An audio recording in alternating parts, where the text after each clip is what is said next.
Transformation that is occurring today. This is a transformation driven by technology. It is driven by technology that was designed to grow plants in space.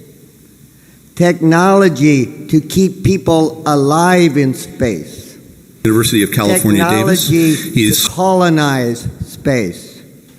It University of Maryland for 6 years, teaching both graduate and undergraduate horticultural courses. Would you please help me welcome Dr. Gary Studi? The way we feed ourselves, our families, our countries, and our planet. It is technologies of controlled environment. Our dreams of going to Mars are transforming the way we are growing food here on Earth. I need a button. This is a transformation that is occurring today. This is a transformation driven by technology. It is driven by technology that was designed to grow plants in space. Technology to keep people alive in space. University of California, Davis. He's colonized spend a few minutes.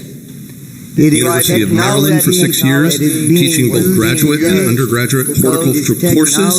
Would you please help me welcome Dr. Gary Studi? The way we feed ourselves, our families, our countries, will get through the next 2 days. This is a transformation I am Dr. that Gary is occurring today. I am a horticulturist. This is a transformation driven by technology.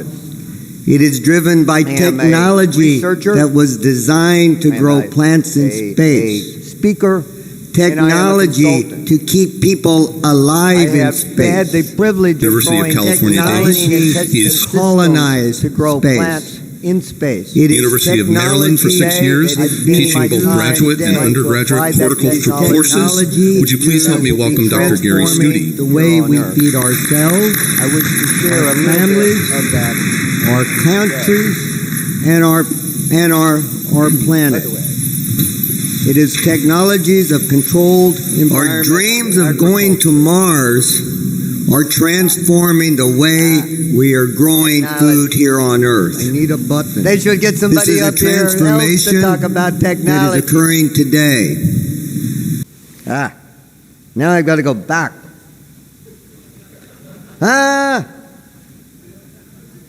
There we go. We developed it.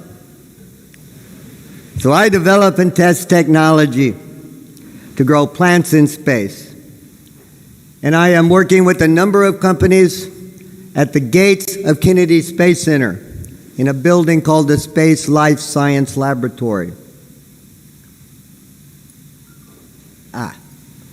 And I have had 4 experiments on the International Space Station. One was in 2002. The International Space Station was just barely complete.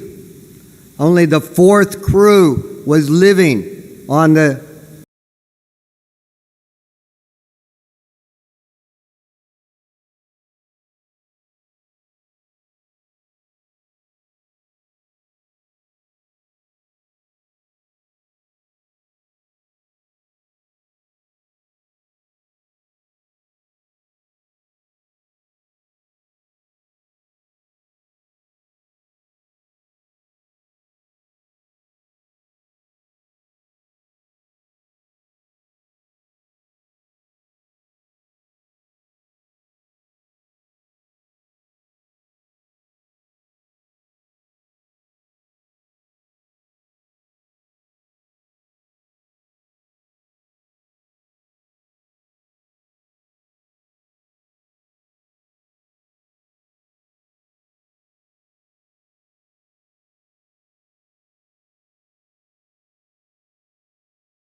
spiking, taking pictures from the surface of a foreign planet.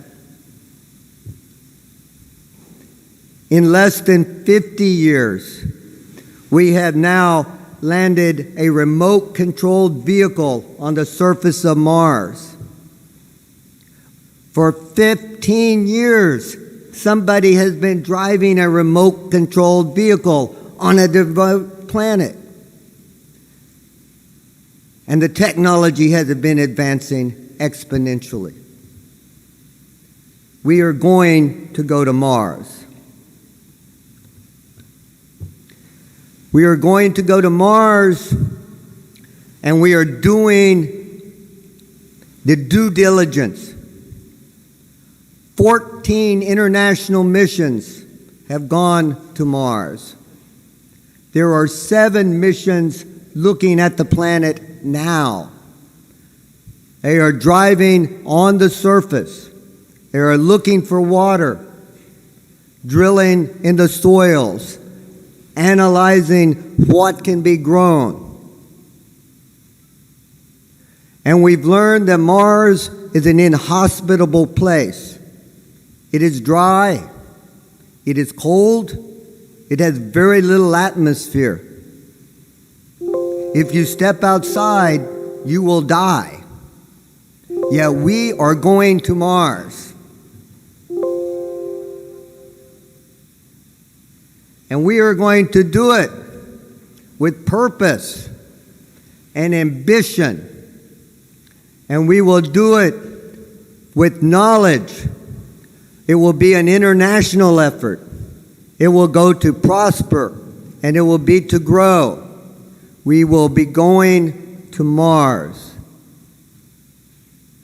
And a major step on that journey was taken less than 18 months ago. The company SpaceX has built the largest, most powerful rocket on the planet. They launched it from Kennedy Space Center.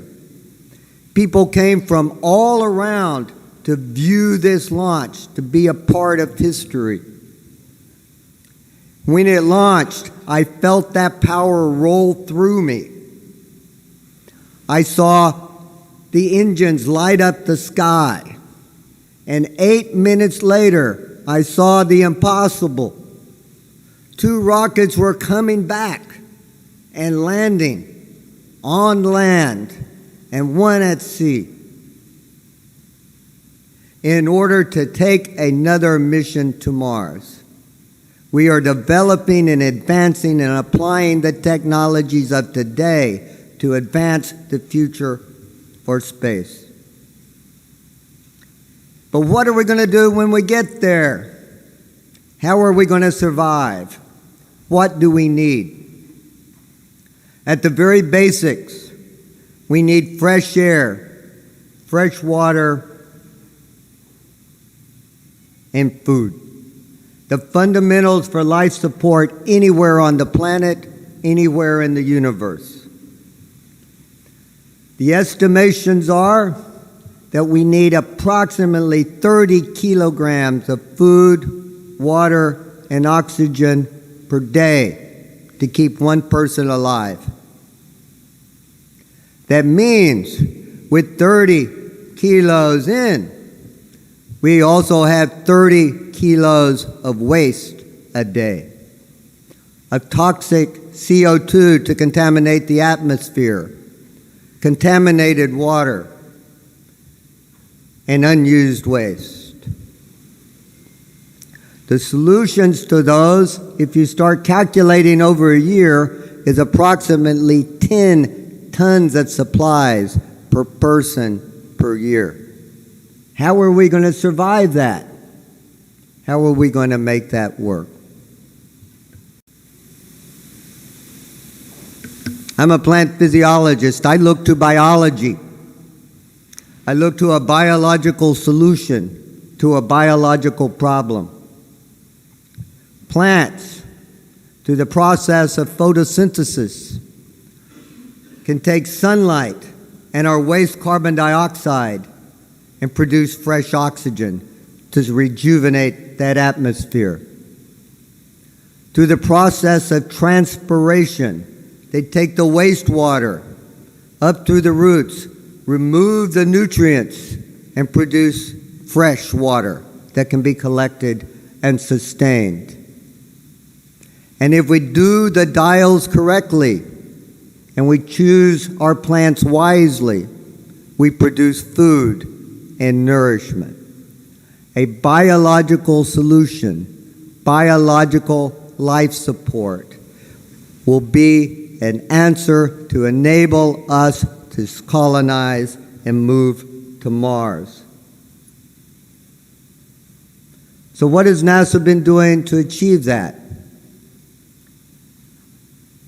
When I left the University of Maryland to move to Florida with my family, it was to work on this project to demonstrate the feasibility of keeping one person alive for 1 year using biological life support.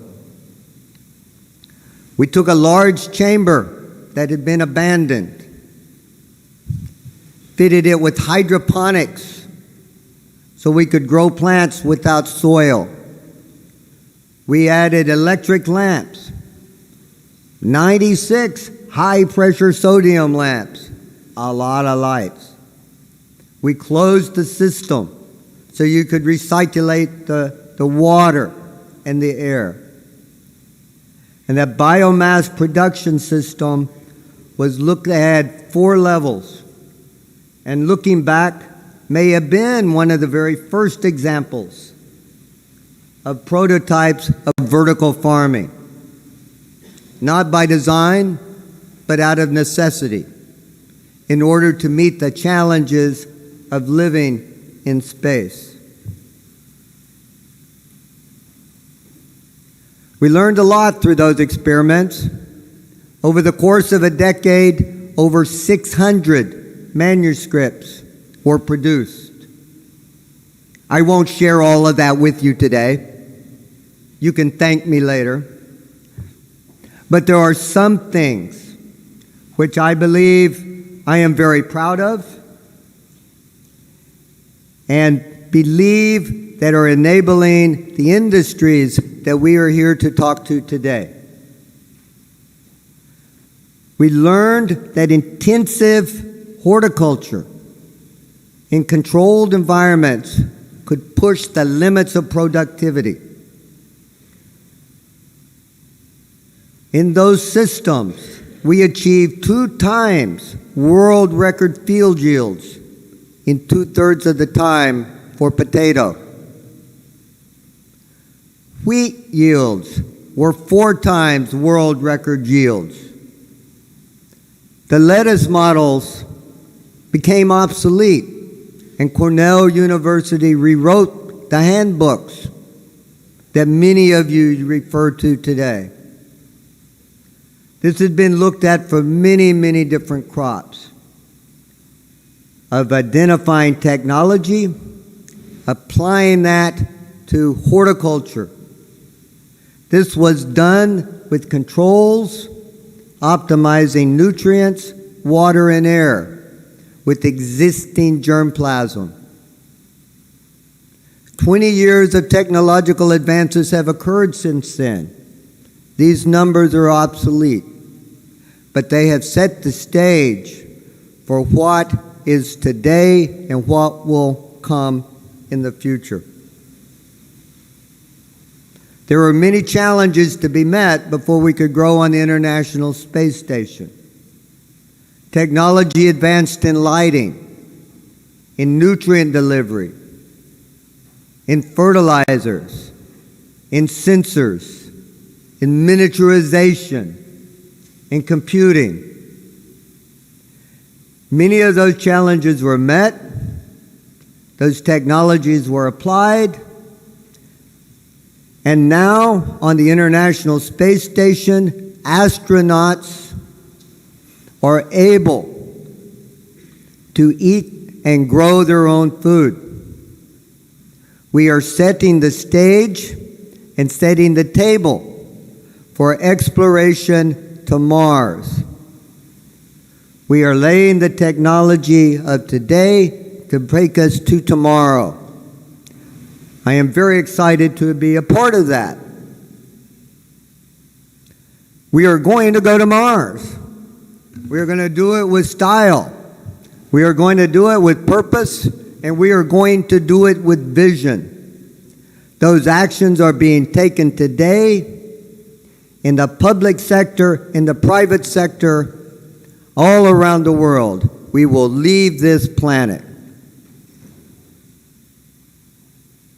But all is not well here on planet Earth. And it serves none of us well to keep our eyes and our dreams and our focus on exploring a foreign planet and ignore the problems that we have here on Earth. And those technology and those problems are real.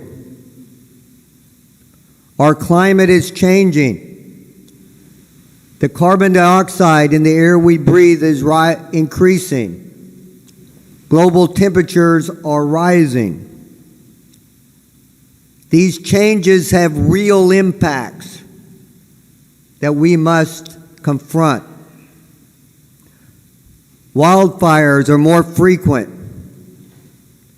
and they are larger and they are stronger. Droughts have become more frequent, and their duration has deepened. Storms, hurricanes are longer and stronger. The rainy seasons, the timings are changing. These are issues that are affecting how food is grown, where it is grown, and how it will be managed. In the next 30 years, the world's population will grow by nearly 3 billion people. I don't know how big that number is. It's big. So I looked. That is the population of South America, North America, Europe, Australia, and Japan. They are all coming to dinner, and our job is to feed them. They will be coming to dinner, and the decisions we make today are going to be critical to feeding 3 billion people who will be living in currently some of the most impoverished areas of the world with the least capabilities to address that need. That is why we are here.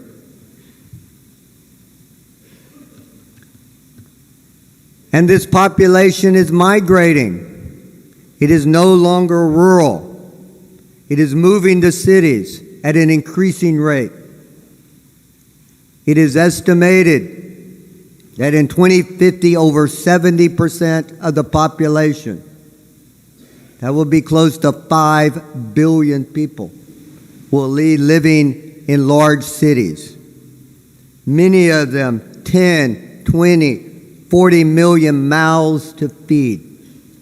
These are cities that currently lack the infrastructure and capabilities to deal with the growth and the demands of today.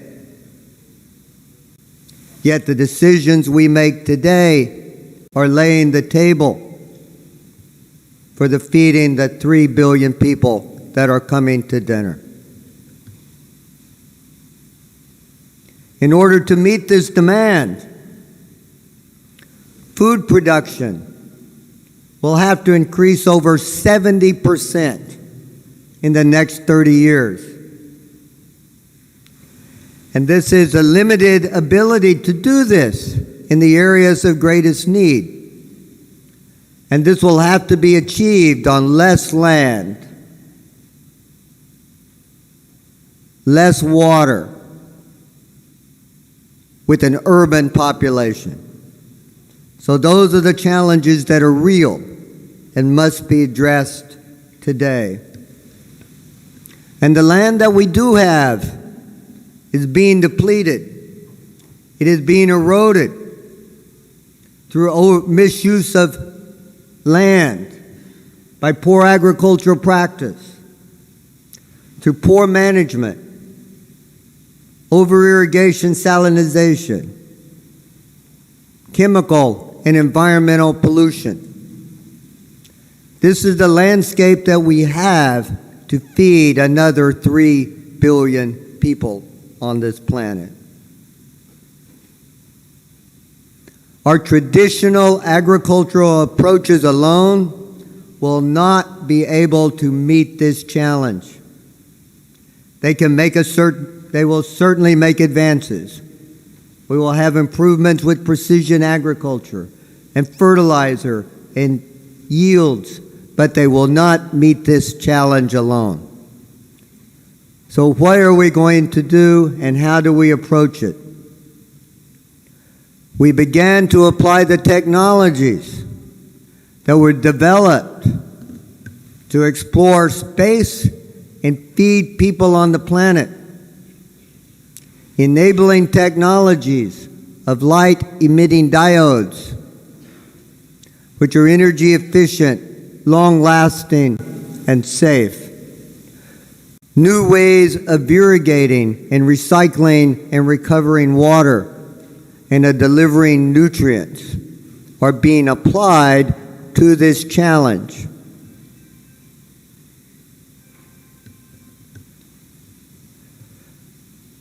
Early in the International Space Station, after we had done these big chambers, we said, will these work in space? That required us to design systems to recycle and continuously grow plants on recycled water.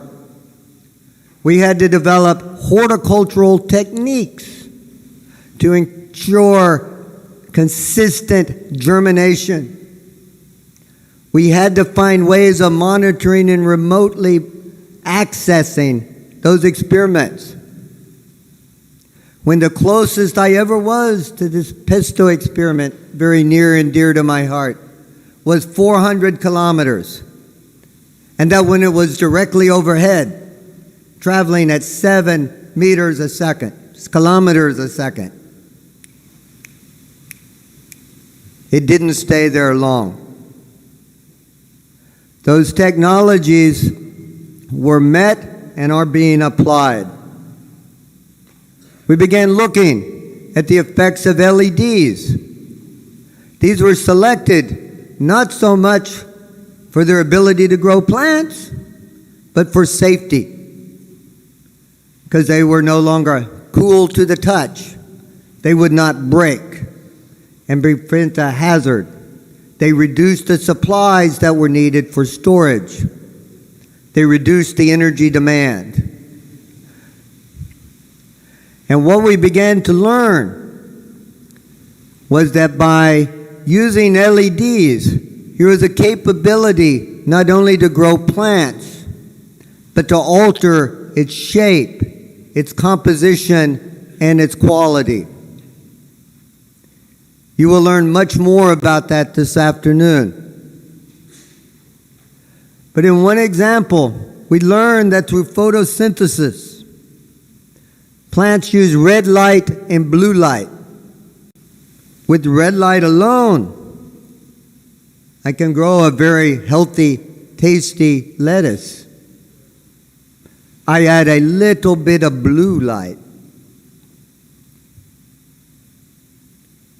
and the concentration of cancer-fighting compounds are more than doubled. 75% increases in bioprotective and antioxidants, increases in nutrients. We can use now light to alter the form and function. So with the big chamber, we pushed the limits of productivity through controlled environments.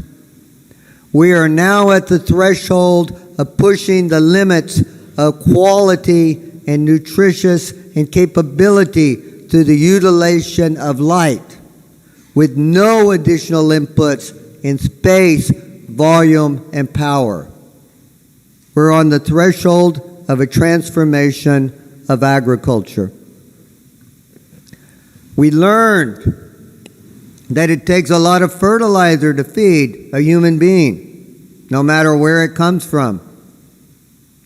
By calculating the energy requirements and demands of a 65-kilogram human being, it takes 95 kilos of nitrogen, potassium, calcium, magnesium, and nutrients to supply the calories to keep you alive. Think about that the next time you throw away some food. We also had to reduce our time and sustainability for a system going to Mars or to space. So biological solutions were designed that would recover over 50% of those elements and bring those back that we can use. Building a system of sustainable, renewable resources. And as we began to explore not only the plants in the environment, but that ecosystem which they exist, with microorganisms within the roots, those interactions of microbes and plants in space are being designed and developed to increase the effectiveness of biostimulants for the soil and in hydroponics. The efforts to grow plants in space are transforming the way we grow plants here on Earth. And these changes are not just academic. They are not intellectual exercises. They are not theoretical constructs. They are being applied in many ways around the planet, in ways large and in small. In this case, hydroponic lettuce, grown in a greenhouse. Supplemental lighting is used to increase the day length so they can optimize yields. And then they're altering the color, adding blue at the end of the season to increase the quality and the storage life of a crop. A commercial application of our efforts to grow plants in space. Light-emitting diodes have enabled plant lights to get close to the plants. Recirculating hydroponics allow us to reuse water instead of use and dispose of water. It is enabling us to grow up instead of out. Vertical farming to use spaces within cities and structures to increase productivity with less resources than growing out across the land, with less impact and greater yields and greater quality. So the technologies of controlled environment agriculture, for where we apply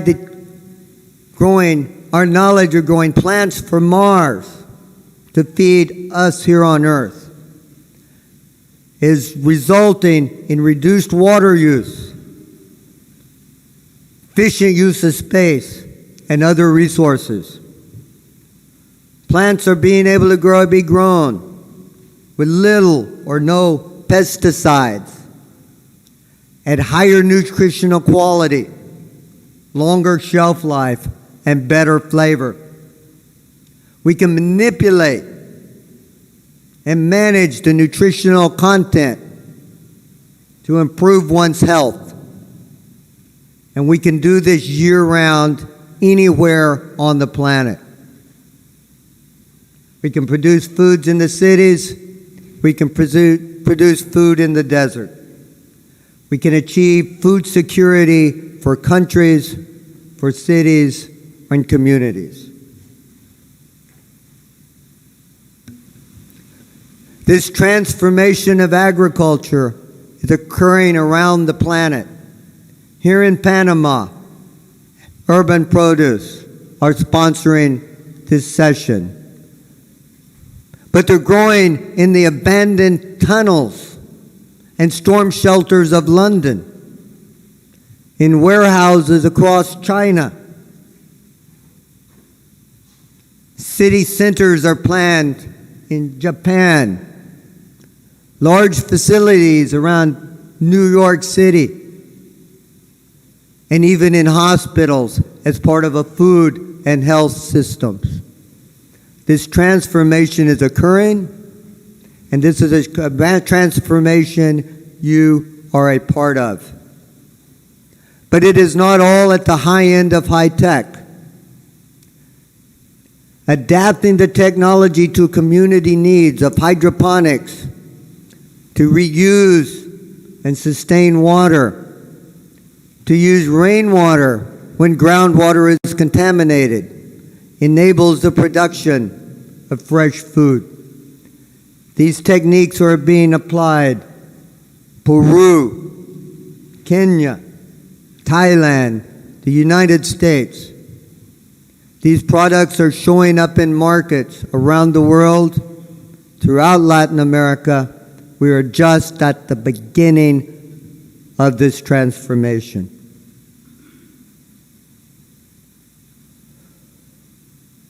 So myself, as Synergy, try and do several things, and I challenge each of you to try and do that yourselves.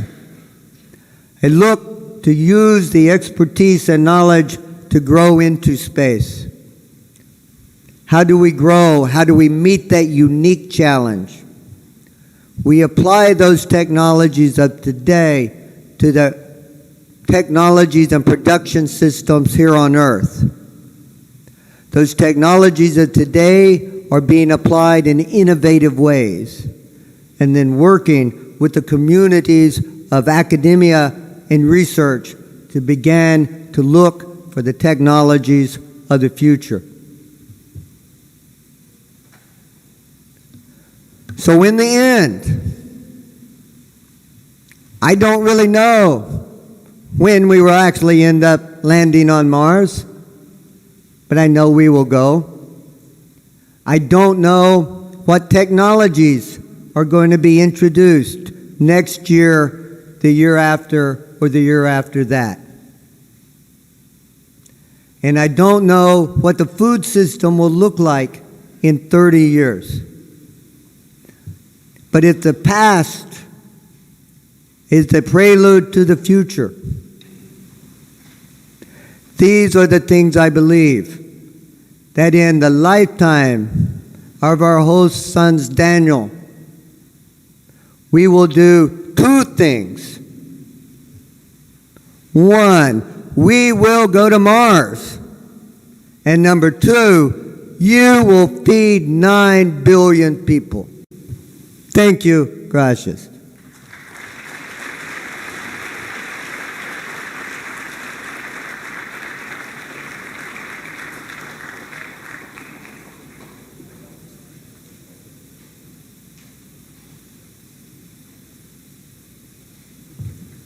Thanks so much, Gary. Okay, questions. Obviously, we have to have some questions. Go ahead and write it on a piece of paper, and the students will come pick up. Students, we got one gentleman right here in the front.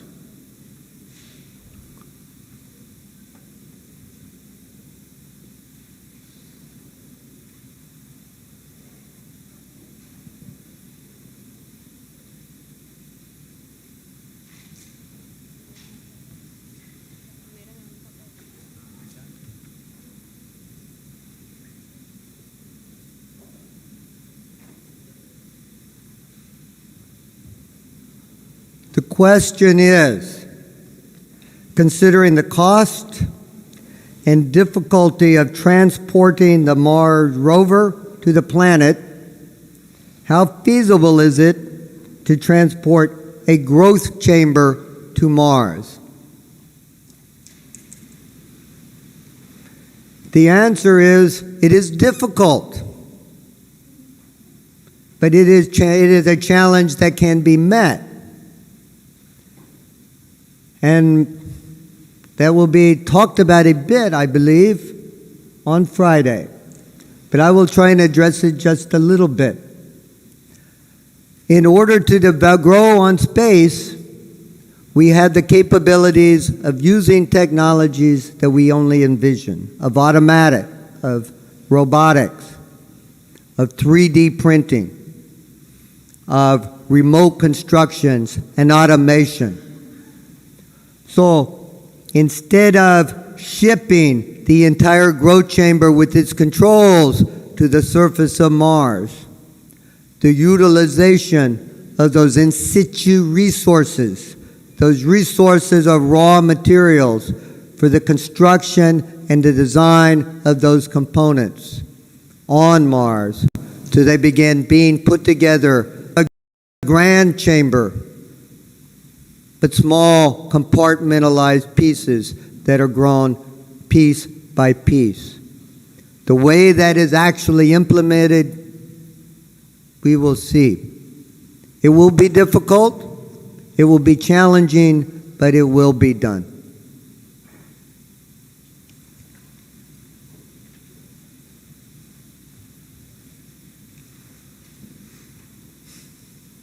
The question, is there nitrogen, potassium, calcium, iron, etc.? Are there enough nutrients in the regolith of Mars to grow plants?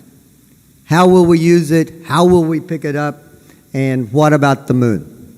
Really good questions. There are nutrients that are on Mars, but that is not, as it is, able to grow directly into that regolith, which is what we call the soil of Mars. On the surface, it has poisons and what they call perchlorates, but they will kill plants. That has got to be removed. Once that is removed, it will be necessary to bring some fertilizers to begin adding the nitrogen and some of the potassium. The pH is not right, so we will have to adjust that quality. But that work is being done. Efforts to simulate the regolith that have been on Mars have been mined from mountains of Peru.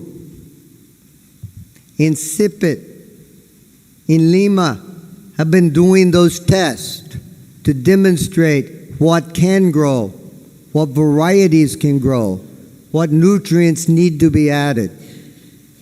So the short answer is we can grow plants, but not very well. So we need or are learning what is needed to supplement that regolith to use on Mars.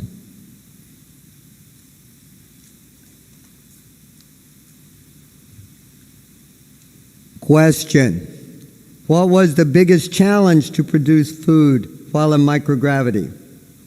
How does the crops grown in space compare to the ones on Earth in nutritional value and size? The second part first. The food quality and nutritional content is identical. There are no statistical differences in composition of the plants that were grown in space to Earth. Based on the astronauts, they say they liked it a lot. So they said it was good. I'm going to trust them, because who can doubt an astronaut? Our biggest challenges is watering the plant.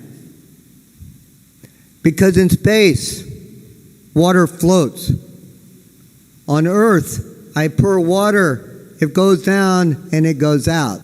So the challenge is getting even distribution of water, maintaining enough air spaces for oxygen so the plants can breathe, and recycling that water and getting that water to the place of the roots. So that has designed many systems of sub-irrigation, passive irrigation. It is our major challenge. It is one that is being addressed, and it is one that is constantly being improved. Last question, I've been told. I find that sad. I like to answer questions. Question: how can we accelerate the adoption of these technologies in our local communities of Latin America? That is an easy answer. The easy answer is for each of you to go into your communities, to go to your academics, to go to your government leaders, identify the need and that purpose, and make that case. The challenge is coming. We heard this morning the great opportunities across Latin America, what is existing here in Panama, but the challenges that are coming are recognized by this government, ILCA, and throughout Latin America. So to speed the adoption is to bring the decision makers on board. You become the mouthpiece. You become the voice of this transformation. By your very presence here, you are starting that effort. So thank you for being here. Gracias. And I have just been reminded there is an initiative that is being supported by ILCA and the CIMNEC, the Panamanian government, for an institute, CPAC, for an Institute for Controlled Environment Agriculture, to be a showcase for all of the technologies that are being discussed these next 3 days, to implement and test those within the Latin American context, where those suppliers for the crops, for those markets, to achieve and to test and distribute that knowledge of growing and producing and enabling that transfer of technology out of the academic and from this stage into the marketplace and into those communities. CIPAC will have capabilities for greenhouses, automation, indoor agriculture, vertical lighting, vertical farming, LED lighting, a system for education and workshops and training. The support in implementing and advancing this concept and this facility will go a very long way to promoting and developing and accelerating the adoption of controlled environment technologies throughout Latin America. Thank you.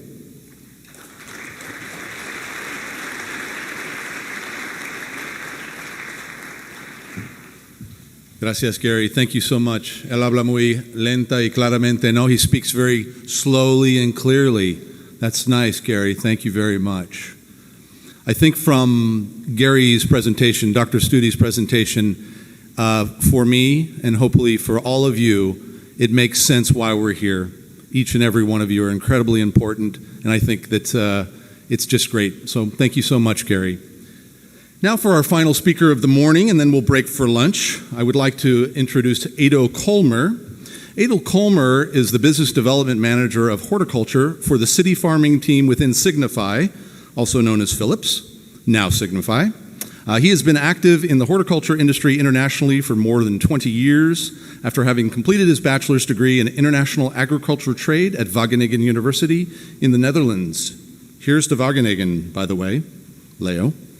He is experienced in crops where artificial light from the LEDs come more and more important and technologically advanced, Edo is convinced in the added value and the additional possibilities of LEDs in breeding and indoor growing operations.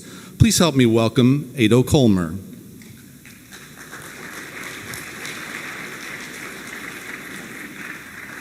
Thanks, Edo. You got it. You know how to use that? Yeah. Okay, pal. Which is your light pointer? Forward, backward. Forward, backward. Good. Hello, everybody. Edo Kolmer. Inspiring, especially the presentation we just had. I remember like 2 years ago, I was in an event like this, and I was hearing all this information, and I was hearing all these stories, and I was like, wow. I was in horticulture at that time, working for some breeders. Sorry. I was working for a breeding company, and I was actually asking myself, okay, what exactly am I doing? And looking at my clients as well, I said, what are we doing? And when I went to an event like this, and during the event I realized that there were possibilities and there were ways of doing something in a very positive way on growing in different ways. And with the enthusiasm that I just received in the former presentation, I also said I want to do something. So I applied for a job within Signify, within the vertical farming or the city farming team, and I was, well, very lucky that I could get the job. As said, Signify, nowadays it's called Signify, previously known as Philips Lighting. Since a year we are under the name of Signify, but we still sell the products under the name of Philips, still the same products, still the same qualities and whatsoever. We are a world leader in lighting. We are not only in horticulture, or actually the horticulture part is a small part of the whole business or the whole industry. So we are in light sources, luminaires for houses, office buildings and whatsoever, but also the buildings, our bridges, football stadiums, whatever we are lighting with our LEDs. Horticulture division, it was a segment that 10 years ago, 12 years ago, started within the company for LEDs as a venture, and we had the opportunity to work in solutions with LED. LED brought big opportunities, as was already mentioned in previous presentations as well, that because there was less heat production, a lot of new things were possible. Also, the fact that a LED, with LEDs you can control different colors and different reactions on plants, it makes a lot of opportunities for us. Segment of horticulture is actually divided in 4 different divisions. We have a division, and it's for the fruits and vegetables. Actually, those divisions are all focusing on greenhouses where light is being used as artificial light is being used as additional light. So next to sun, also this light is placed in the greenhouses to extend day length and to control crops. Similar in floriculture, also there our clients and our projects are mainly greenhouses, and also there it's a combination between sunlight and our artificial light. I'm one of the guys in the city farm team. To give you an impression, the total Horti team is located in Eindhoven in Holland, and we have 140 people working worldwide. They are located in Holland, but we work worldwide. And the city farm team is a team that only has 14 people. Nowadays we also have other activities for bio-based activities. For example, cannabis, medical cannabis is something that is booming in several states, several countries. So we have a special division for that.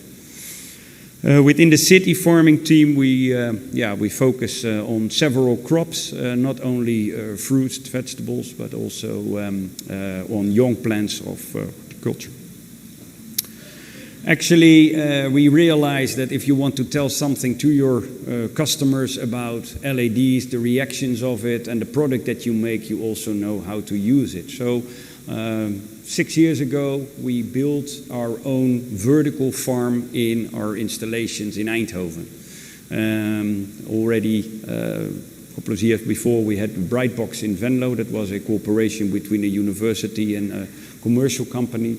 But then we found that, it was also good to have it in our own company. So we could use this facility not only for learning what our own products could do, but we also hired plant specialists, people that are really doing research on what LEDs can do and will do with the plants. We show here a few of the facts that the positive things about vertical farming, and with vertical farming I really mean indoor farming, no daylight entered. It's a complete closed environment where under the right circumstances you can really grow in a very clean way. You don't need to use pesticides, and you can also have, due to the full focus on the plant and the growth itself, a very high yield. I saw the results from NASA, and I can confirm that it is seriously true that by working in a closed environment with control lights, you seriously can increase. In comparison with lettuce, for example, we are able to produce around 100 kilos a square meter a year.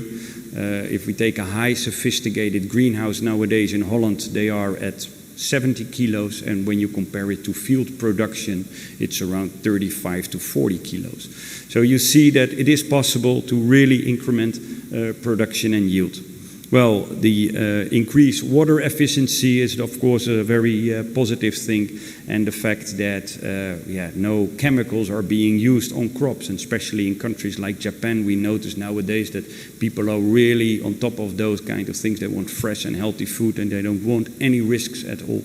And within a vertical farm, when you start with a clean crop, clean seeds, and you maintain the good sanitary circumstances, you are able on really growing a clean crop. What is our approach? Just shortly, we work with key account managers, business development managers. I'm one of them. What we normally do is we talk with the client, we see what he is looking for, what exactly are his needs, and with some tools we make some basis calculations to see whether a vertical farm is an option for him, yes or no. Honestly said, there are some countries in the world where it is an easy thing. I can make my calculations on the back of a cigarette box, but in other countries it is nowadays very hard. Holland is one of the worst countries actually to start with a vertical farm, as our greenhouses at this moment are so sophisticated that the additional amount you need to invest makes it hard. On the other hand, there's plenty of other opportunities and possibilities worldwide. And I think, well, not only here, but in Panama, but in Latin America, I see, plenty of opportunities. As mentioned, we work together with plant specialists. We have our own plant specialists. Those guys are really focusing on the growth of plants in vertical systems. They are daily busy with research, seeking what is the optimum way of growing. Do we need respacing? What kind of light recipe is necessary? What growth recipe is the best, etc.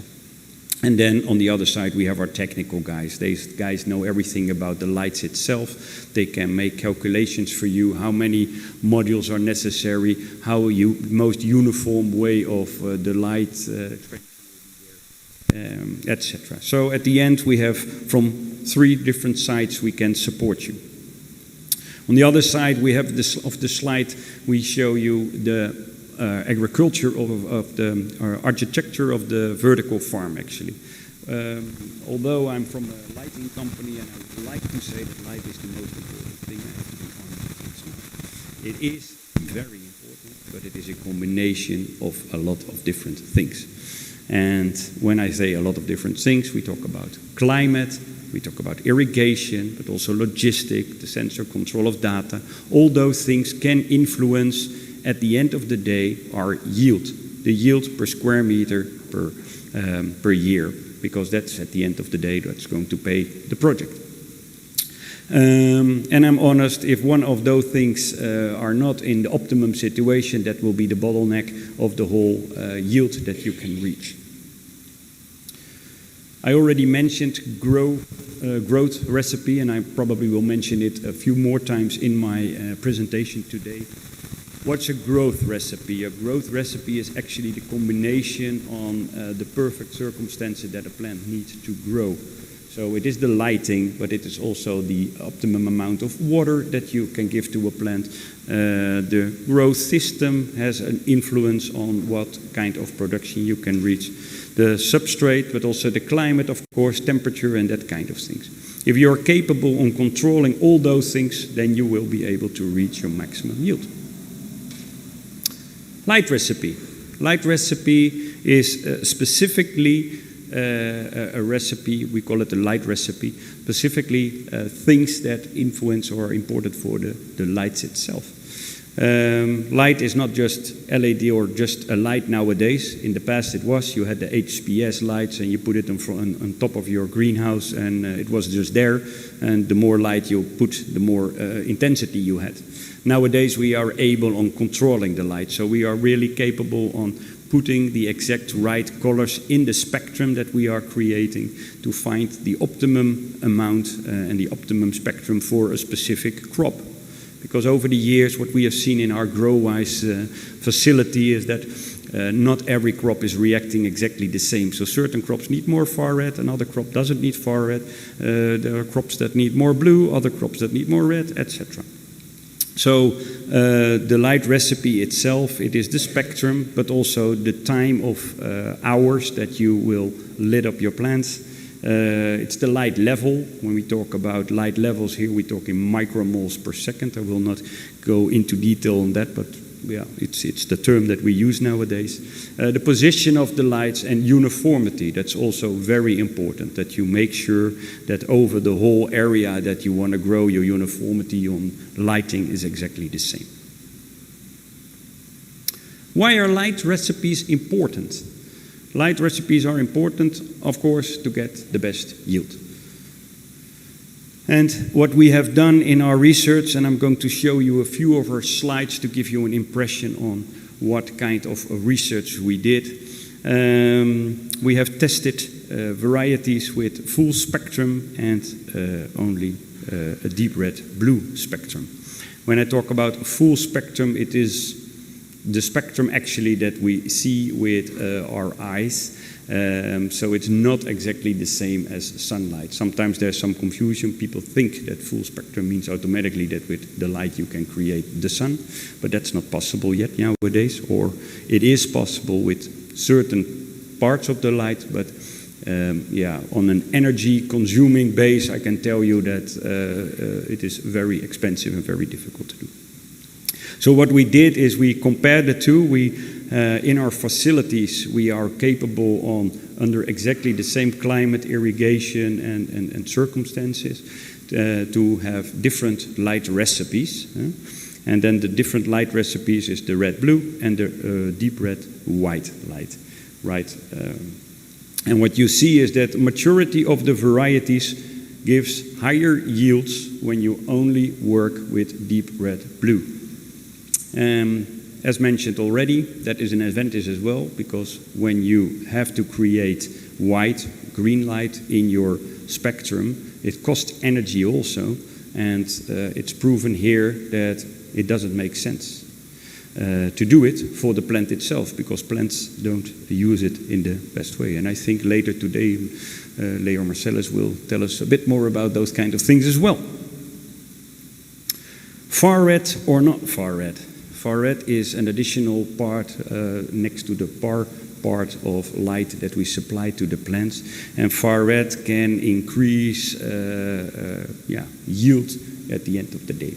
What we did here as well is we have been testing a lot of different varieties, and I forgot to mention earlier that we have very close cooperation with several breeding companies like Rijkswaan, for example, and they are really keen on us testing all these kind of things to see if their varieties are suitable or not for the vertical farming setup. Anyway, we have tested the effect of far red, and overall it was shown, or it shows, that far red really has a positive effect on the growth of lettuce types. Of course, there is an advantage of white light. I mentioned it already with the human people working in your greenhouse. It is better or easier for them to pick up the ripe fruits, for example. So there are several crops that you really need to grow with white in it, so people can easily work in it.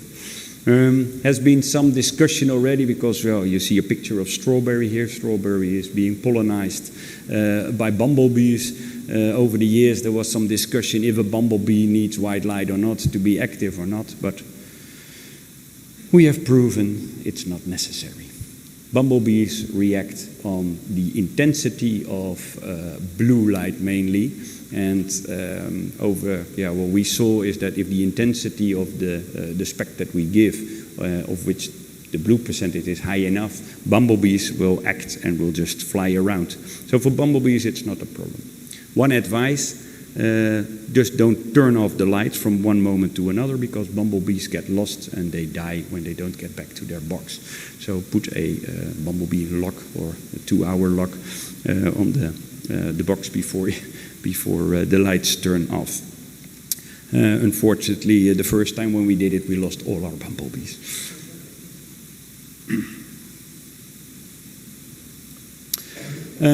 Light intensity you can increase, but it is not an automatically curve that when I have 180 micromole and I put 360 in it, that my yield is doubled.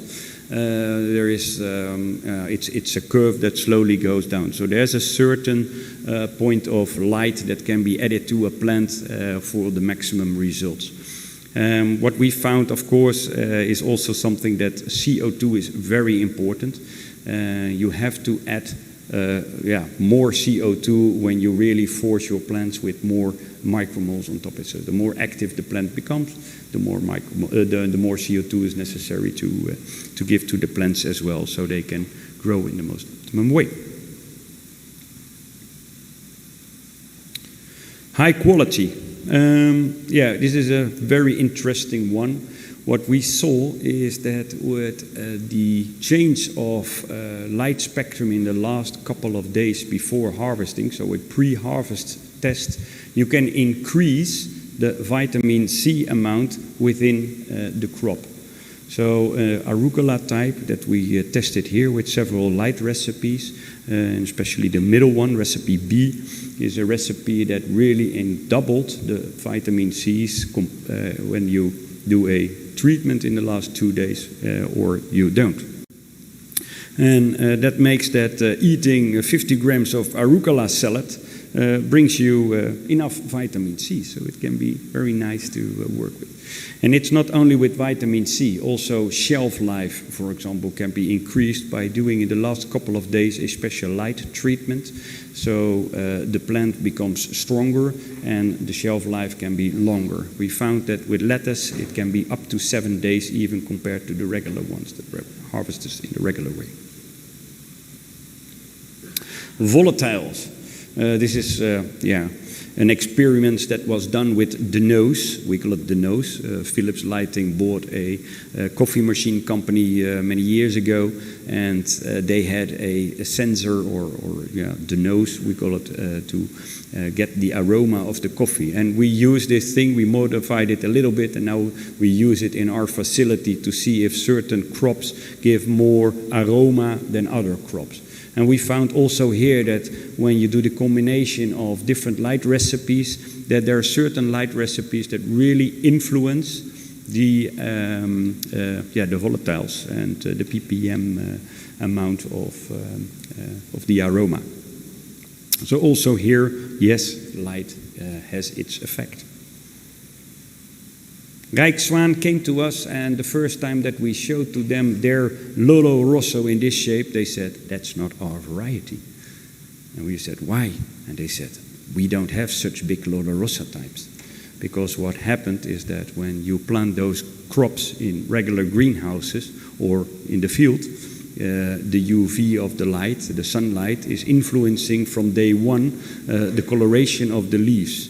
And when the coloration of the leaf has influence on the photosynthesis process of the leaf itself. So when the leaf is red, it can absorb less light, and the production of the plant, and I hope I explain it in the right way, but the production of the plant will be less. So they found that overall their red lettuce types after 7 weeks were 30% smaller than the greener ones. What we did in GrowWise, we were able on growing those same varieties as a green lettuce during the whole process. And only 2 days before harvesting, we changed the light recipe and we turned the lettuces red. And that made that the yield for a Lolo Rosso in a vertical farm is really 50% higher than you get it from a regular farm. Very interesting thing, I think. Then about taste, we had a taste panel and we have asked people, okay, what do you think of the taste of certain arugula types? And what you see in this graph is that, different light recipes create different, taste as well and experience of people. We get many international visitors, and we had a couple coming from India, and they eat quite spicy food, and we had a mustard leaf type there, and it was grown under a light recipe that created a very spicy taste, and even they were crying. So, what do you need to make this happen? If you have different light recipes, you need a dynamic lighting system. And a dynamic lighting system means that during growth you can change the spec daily, or at least in the last stage, what we have seen with most of the crops. That, of course, needs to be combined with a intelligent control system. So you need a control system where those specs can be inserted. And last but not least, the uniformity of that crop is of the uniformity in the layers of the farm is very important, that you get the right amount on the right place and every plant gets exactly the same amount of light. And not mentioned here, of course, a light recipe. It is very nice to have all these possibilities, but you need to know how to use them, and that is something that we provide as well. Our plant specialists provide as well. We have the experience over 40 different crops, and over, I think, 300 different varieties are tested. So we know quite well what variety needs what kind of spectrum, what kind of intensity, what kind of coloration, etc. Now a little bit of promotion of a product, of course. The recent introduced LED is a very, one with a very high output, up to 210 micromoles wide beam. It means that if you compare it to the previous ones that we introduced to the market, nowadays you only need one of these compared to the 2.5 that you had to install previously. So it means that your capex, your capital investment in the beginning, is going to be less, which can be very interesting. Beside that, the GrowWise control system is necessary, and the GrowWise control system is the system where you can really create your own recipes. It has a capacity of creating over 100 different recipes, and what you see is that you can, by changing the slides, you can create your own percentage of light that you want. The system is made in such a way that when you open the green value, for example, it is going to correct itself, because with green, blue is involved as well, so percentage-wise you know exactly. Beside that, on the right side, you see the start time and your fading time, etc. You can create your own recipes over the day, but also beginning of next year we will introduce the possibility on making a weekly program or even a cycle program. So that means that you can place your letters on one place and you run the program, you run the project, and 7-8 weeks later you will find your letters well prepared and done.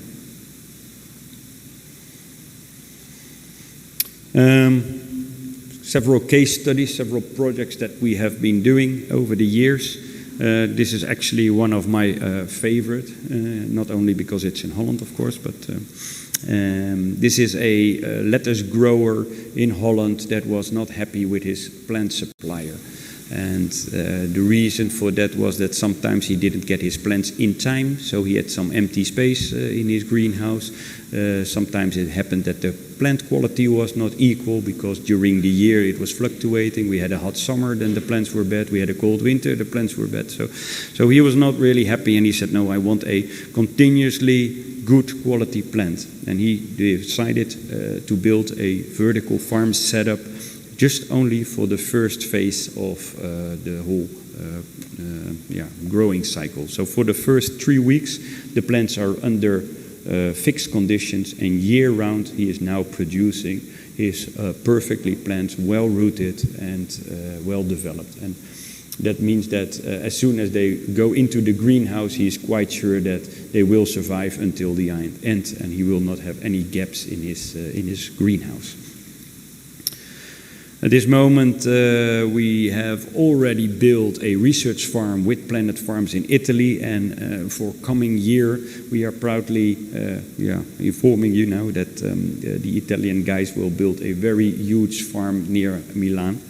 It's going to be one of the biggest European vertical farms in Europe.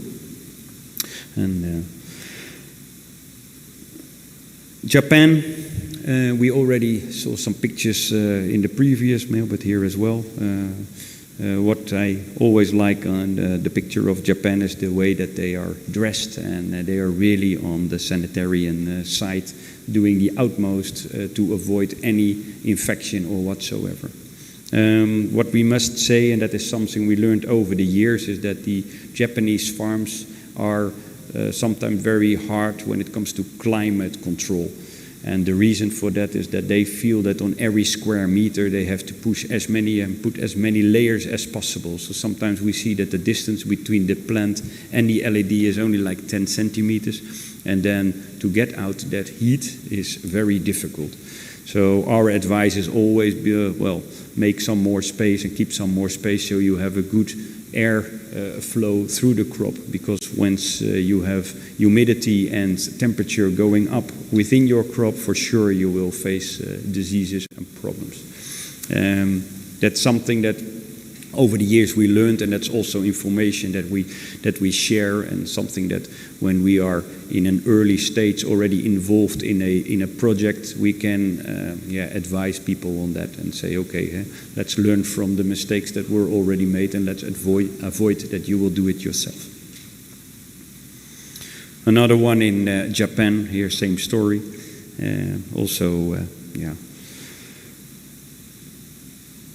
This one I added just to show you that it is not only about lettuce and herbs, but also high wire crops are being grown nowadays in vertical farms. And we are actually one of our grow-wise cells we recently changed into a high wire cell, and we are growing tomatoes there now. And then you say, yeah, but why tomatoes? I mean, it's an easy crop and easy to grow. But we have areas in the world where tomatoes are very expensive because you can't grow them. So imagine, for example, Saudi Arabia, Dubai, when they have them in greenhouses. During the day, the temperature is too hot, and during the night, the temperature is too cold. So when you can create a warehouse or a fully controlled climate room where no sunlight enters, also you avoid the temperatures are fluctuating a lot, etc. And also there we see already good results, and well, as mentioned before, with all the other things, we see that certain light recipe also have a lot of positive influence on the taste of the crops as well. Well, that brings me to the point where we have some questions, or, oh, did I do this? Sorry.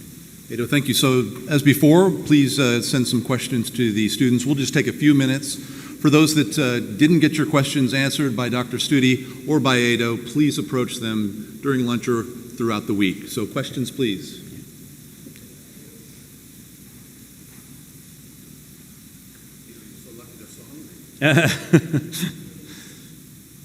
Or everything was clear. Huh?